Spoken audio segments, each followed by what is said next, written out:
Welcome to the Nutrition Mission Podcast. This is where we're going to share information about nutrition and have insights into your own personal needs, as well as product information, as well as other information. You've got to be part of this nutrition mission. This is the official Clark's Nutrition and Natural Foods Market podcast.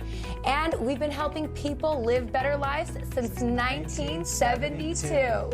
We're on a nutrition mission. Join us. Hi, this is Starkie. Welcome again to another Nutrition Mission episode podcast brought to you by Clark's Nutrition and Natural Foods Market. All right, so today we're going to talk about sleep, right? So sleep to me is like one of the most critical things you can do. I think oftentimes it's difficult to get to sleep and stay asleep. We hear that all day long in the stores, right? Fortunately, I have the gift of sleep, as my wife says, so I sleep anywhere, anytime, all the time, which is a great gift. But I'm going to talk about a little bit of the importance of sleep, first of all. So a couple little notes I brought in with me. Number one, obviously sleep makes you feel better. There's a couple reasons why it makes you feel better. The body actually restores itself while you're sleeping. It actually rejuvenates itself. Okay, and you have different cycles in your sleep, and so you go through what they call REM cycles, and those REM cycles are actually when you dream a lot and you process things, and ultimately you have bad dreams sometimes and good dreams, right? Believe it or not, all dreams are good. I know you might have like bad dreams at times and think, oh my God, I had a bad dream. Maybe it was something I ate, or maybe something I did, or whatever the case might be. But bottom line is this: when we're dreaming, we're processing the day before. And we're just kind of cleansing ourselves of all the thoughts and everything that we have, storing some good stuff from memory, kind of going through the things that we need to do. So dreams are good. So don't be afraid of the dreams, right? All right, so ultimately, it's a restorative function for the brain. Very, very critical. A couple other things happen when you're sleeping as well, too. You actually fire off different types of hormones. So for instance, you fire off roughly about 2 or 3 hours into the sleep, you fire off what is known as growth hormone. And so growth hormone is very critical for many things. It helps with building muscle. It helps with building connective tissue. It actually helps rejuvenate connective tissue like tendons and ligaments. It's restorative while we're sleeping, okay? And it also helps in a couple other different things. It actually helps to use body fat as an energy source while we're sleeping. So growth hormones, good substance, definitely want to go to sleep, all right? So then as we're sleeping, usually between about 2 o'clock, anywhere from 1 or 2 o'clock in the morning to 4 o'clock in the morning, the body actually detoxifies. It actually releases different types of toxins, and it's working in the liver, processing those toxins, getting ready for the next day to move those toxins out of the system, okay? Kind of a cool moment. Obviously, our blood pressure decreases dramatically when we're sleeping, so it kind of restores back to the balance to the blood pressure. Typically, our heart rate will go down a little bit as well, too. And actually, you remember this, that the heart beats 24/7, never stops, right? So it's kind of a rest period for the heart to chill down, not work quite as hard. Yes, it's going to work all night long. That's not a problem, but definitely one of those things that where it kind of calms down and like chills out. So then another thing about sleeping that's important, it kind of helps you stay balanced in your moods. All right, so here's the deal. One time I decided it was stupid to sleep. I think I was like 23 or 24 years old. I thought, you know what? This is stupid. It's a waste of time. I spend like 7 or 8 hours sleeping. So what I'm going to do is I'm going to use caffeine. I'm going to use different types of amino acids. I'm going to stay up more, get up earlier, and have less sleep, and ultimately be able to just get more things done. I was in college, and I thought, you know, I want to get like college stuff done. I want to get this stuff done. I was working on different projects. Sleep stupid. Not going to do sleep. I'm just going to stay up for the summer and make it happen, right? So about 2-3 months into the project, I started noticing I got heart palpitations from all the caffeine, started feeling kind of neurotic. So then I decided it's probably smart to sleep, right? So you definitely want to sleep. So obviously there's times when you can't sleep, you've got work or things going on, but get yourself into a pattern. How much sleep do you need? That's one of the questions we hear all the time. Typically about 6 to 8 hours. Some people need 10, all right? Some people average like in the 7, and usually 7 is kind of the sweet zone. I do have friends that didn't sleep much more than 2 or 3 hours a night. And then what happens after like maybe 5 or 10 days, they'll sleep for 2 days straight, okay? Obviously, sleep. Take it where you can get it, all right? A lot of times when I go on trips, and like let's say every year we typically, me and a bunch of buddies go to Mexico, we do some working trips. I'd say find sleep wherever you can. Take a nap on the bus, take a nap on the plane, do whatever you can do, find sleep, make it work, and let your body like rehab in. All right, so let's talk about some other things that maybe that you're doing habit-wise that actually cause you from not sleeping, all right? So first of all, caffeine. Caffeine's interesting. Everybody's a little bit different with their caffeine. Some people can consume caffeine and clear it through the body in 30 minutes. So what does it mean to clear it? Caffeine obviously has different functions. What it does basically is it's a stimulatory effect on the system, on the central nervous system, helps you stay alert. And also, believe it or not, caffeine helps with hydration. Caffeine also helps reduce pain symptoms. So you'll find it in a lot of different things for pain sometimes. So caffeine's got some great benefits, but here's the deal. As I said, a lot of people will clear a dosage, about 200 milligrams, 150 to 250 milligrams being the dose of caffeine. They'll clear it in about 30 minutes. Then you got guys like me that takes 24 to 30 hours to clear the caffeine. So if I drink caffeine, my body doesn't clear it. And so what happens is it keeps me up all the time, hence the 20s, right? So the other thing that it has a tendency to do, make me feel a little edgy, makes me trimmer at night, makes me jerk and stammer all over the place. So the bottom line is my body doesn't clear caffeine. If you're one of those guys that doesn't clear caffeine, caffeine's not for you. So be attentive to whether caffeine might be a substance that can make it harder to sleep or doesn't really matter. So depending on the type of people, some people I know drink a couple cups of coffee, half an hour later go to bed, sleep all night, no big deal. They clear it fast and have no problem clearing it. All right, so then let's talk about blood sugar issues. A lot of times we don't eat enough proteins and we don't eat enough throughout the day. So believe it or not, what happens is our body will go into panic mode in the middle of the night because we're not having enough proteins or our blood sugar's out of balance, and we'll wake up in a panic. And so sometimes that's a blood sugar issue. So the way to combat that is make sure that we're getting protein 3 times a day consistently. Morning, noon, night, getting protein into the system, making it happen. Proteins kind of balance the body down, help balance the blood sugar, and it's definitely going to help with sleep. All right, let's talk about working out. Let's say you're working out and you work out late at night. There was a time in my life where we used to work out late at night and then try to go to bed. Now, here's the deal. If you work out at 8 o'clock and go to bed at 10, usually that's enough time. You work out at 10 o'clock, try to go to bed at 10:30, guess what? You're probably not going to go to sleep right away. It's going to take a little longer to drift off. A couple months ago, I went and played basketball with a bunch of buddies about 11 o'clock at night. Normally I go to bed at 9, got home at 11. Took me about an hour to fall asleep. Of course, I was thinking about all the shots I made, not the ones I missed, but bottom line was something that can cause you to not be able to fall asleep as quick. So a good walk, something like that, definitely sometimes helps, but let's just watch the timing on it. All right, a lot of times people come to the store and they're looking for different types of supplements as well too. So what I'm going to do is I'm going to go through kind of a few different types of supplement choices. So typically what we'll see, and obviously for years there's different types of supplements that are out there. There's different types of supplements that kind of work the body in different ways. So I'm going to talk to you about some supplements that are out there, and we'll talk about them individually. And oftentimes, most of these supplements are actually used in combination, depends on the situation. So I'm going to start with hops. Hops is an herb. Obviously, we know hops for beer making, things of that nature, but it's what we call a nervine. It actually has some great sedative effects, calms down the spirit, helps with anxiety. The other thing hops do as well, too, is they're great for pain. So there's a couple compounds that are in there that's really great for pain, kind of works very effectively. I'm going to talk about another herb too. It's called skullcap. This one's kind of interesting. I've used skullcap for a long period of time and off and on.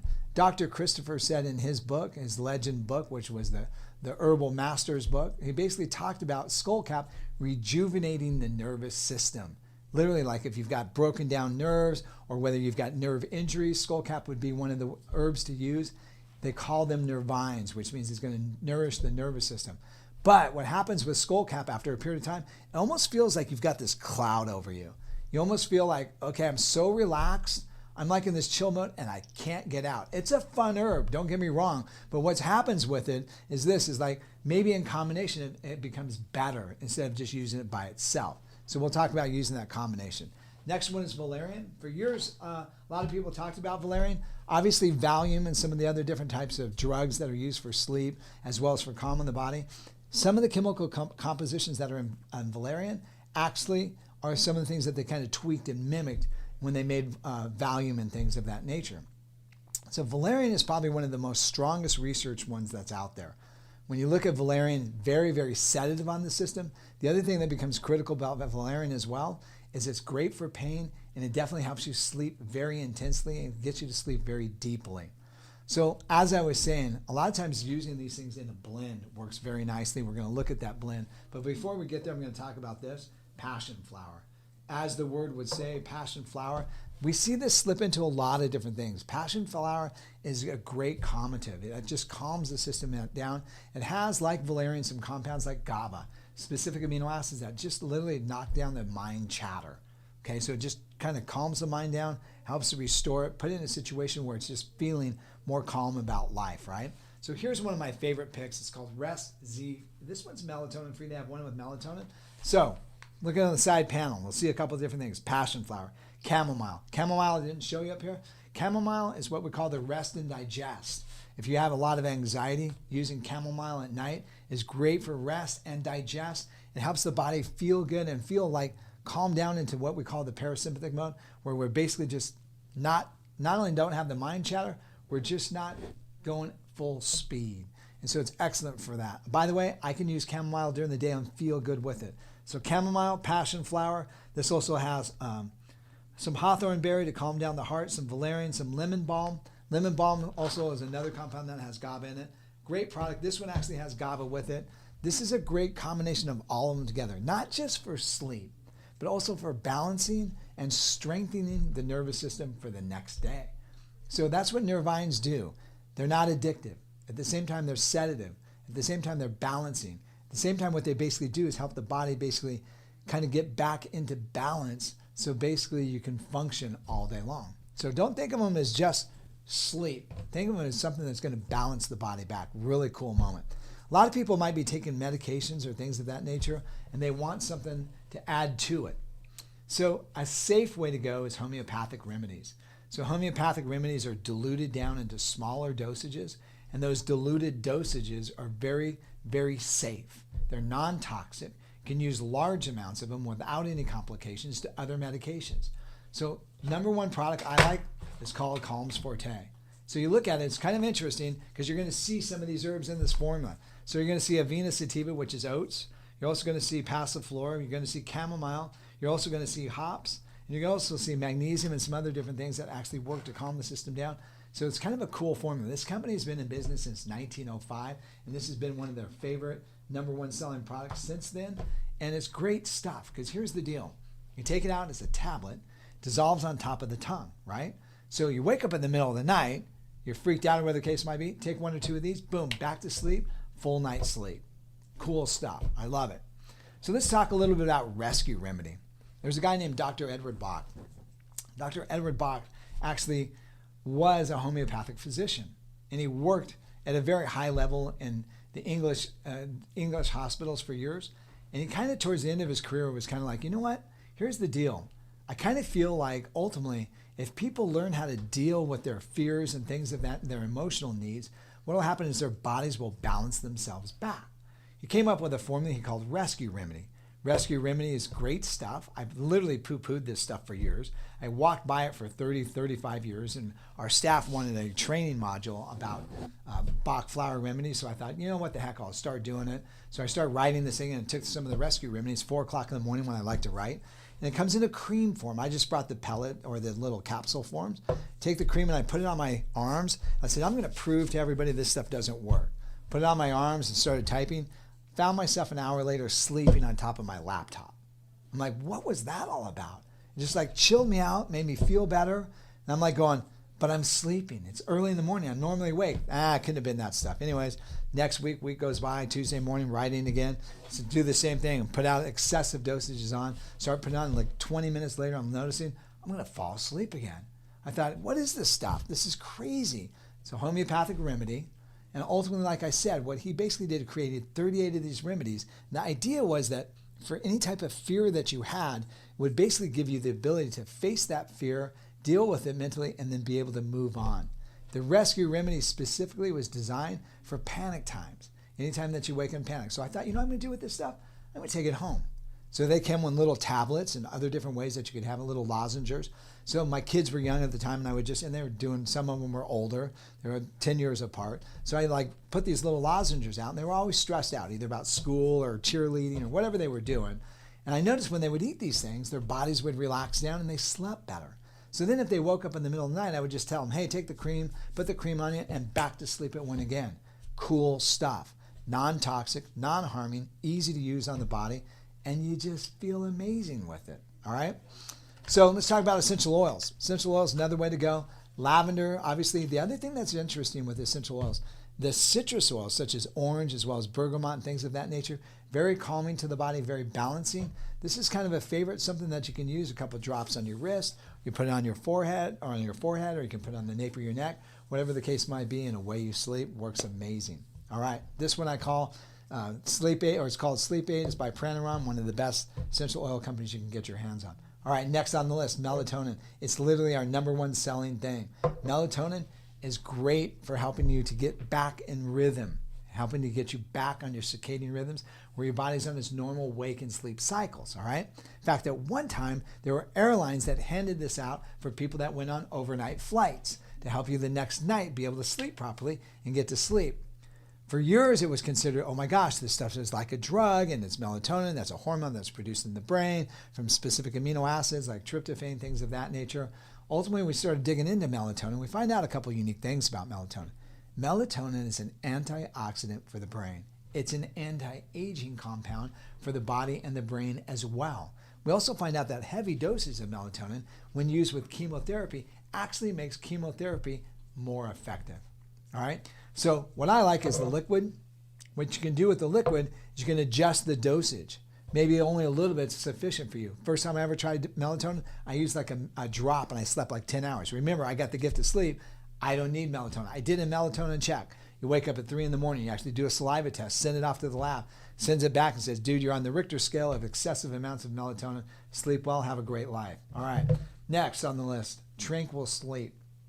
Melatonin in this formula, as well as theanine. Theanine's from green tea. It's a specific amino acid only found in green tea. And what it does is it calms the brain, puts it back into alpha state, gets you where you can learn well and sleep well. Combination of melatonin, 5-HTP. In this one as well too, this one ends up having a couple little fun things with it. It's in a tablet form. Once again, you can use it as a tablet form, suck on it like a lozenge before you go to sleep, or in the middle of the night you wake up, hit a lozenge, and away you go, back down to sleep. So, hopefully that kind of helps you out a little bit. There's a lot of other things that are out there, but I kind of feel like this gives you a little good starting grounds for it and gives you some safe alternatives that you can use maybe if you're already using other different types of medications, as well as kind of put us in a good array of understanding how the herbs kind of work on our bodies as well. All right, thanks again for watching another episode of Nutrition Mission. Thank you guys for joining us today on our Mission Nutrition podcast, the official Clark's Nutrition and Natural Foods Market podcast. We've got another exciting episode for you next week, so be sure to review, subscribe, follow us, and stay connected. Absolutely, be part of it. We've got so much we're going to share with you. It's going to be an amazing ride. We'll see you next time.